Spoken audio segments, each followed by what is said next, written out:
हरियाणा में विधानसभा चुनाव नजदीक हैं और ऐसे में जो सियासत है वो भी गर्माती हुई नजर आ रही है। अब कुरुक्षेत्र में बीजेपी की ओर से बीते कल विजय शंखनाद रैली की गई।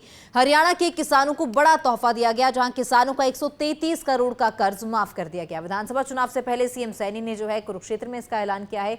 बोले कि सभी फसलें जो है एमएसपी पर खरीदी जाएंगी और एमएसपी पर खरीदने वाला जो हरियाणा है वो पहला राज्य बनेगा जो कि सभी फसलें एमएसपी पर खरीदेगा। इसके साथ ही हरियाणा में एमएसपी पर जो है अक्सर जो है बहस देखने को मिलती है, लेकिन 14 फसलें पहले जो है इससे खरीदी जा रही थी एमएसपी पर, लेकिन अब सभी फसलें एमएसपी पर खरीदने का ऐलान कर दिया गया है। और इसके साथ ही अब 10 फसलों की एमएसपी पर जो है खरीद होगी, यानी कि कुल 24 फसलों पर एमएसपी की खरीद की जाएगी। इससे पहले 14 फसलों पर एमएसपी मिलती थी, लेकिन अब 24 फसलों पर, यानी कि 10 और फसलें इसमें ऐड की गई हैं और 24 फसलों पर एमएसपी हरियाणा सरकार देने जा रही है। हरियाणा सरकार अब से 24 फसलों पर एमएसपी देगी, जिसको लेकर अलग अलग तरह के जो प्रतिक्रिया हैं वो भी सामने आ रहे हैं।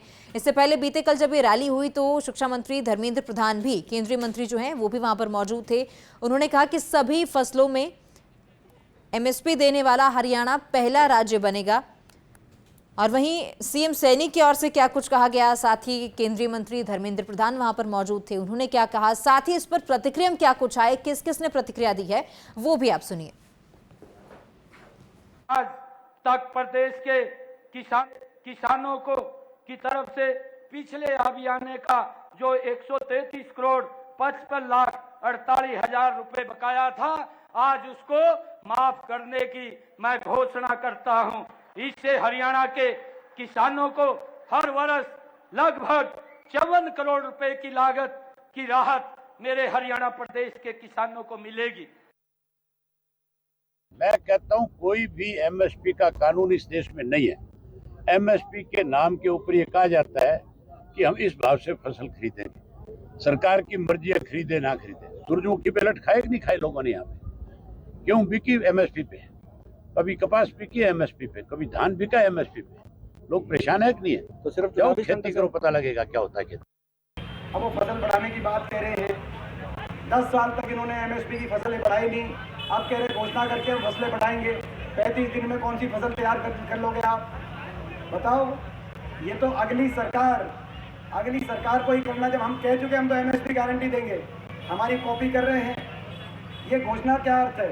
35 दिनों में कौन सी फसल तैयार कौन किसान करेगा? 10 साल से करना था तो 10 साल पहले करते, करना था तो कम से कम 1 साल पहले ही कर देते। अब तो वे खुद ही स्वीकार कर रहे हैं कि किसान के साथ इतना अपमान किया कि उनकी फसल किसान को उसका भाव नहीं मिला, इसीलिए अब ये फैसला करना पड़ रहा है। 10 साल क्या किया? हम इसमें ये कहना चाहेंगे, वैसे तो जो उन्होंने किया है उसमें सबसे बड़ी जो बात है वो एमएसपी पे सभी फसलों खरीदने का आश्वासन दिया है उन्होंने। ये कहा है कि हरियाणा सरकार खुद खरीदेगी, सेंटर खरीदे चाहे ना खरीदे।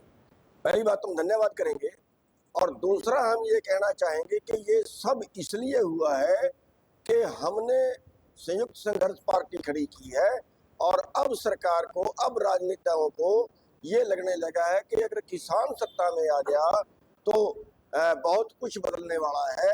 और जो राजनीतिक पार्टियां जिस ढर्रे की राजनीति कर रही हैं वो ढर्रे की राजनीति नहीं चलेगी, उनको निचले स्तर की राजनीति करनी पड़ेगी, जनता के पक्ष की बात करनी पड़ेगी। और हम ये कहना चाहेंगे कि यही रीस हरियाणा की बाकी राजनीतिक पार्टियों को, बाकी प्रदेशों की सरकारों को, चाहे वो पंजाब सरकार है या जहाँ पे कांग्रेस की सरकारें हैं, उन सबको इसी नीति पे काम करना चाहिए।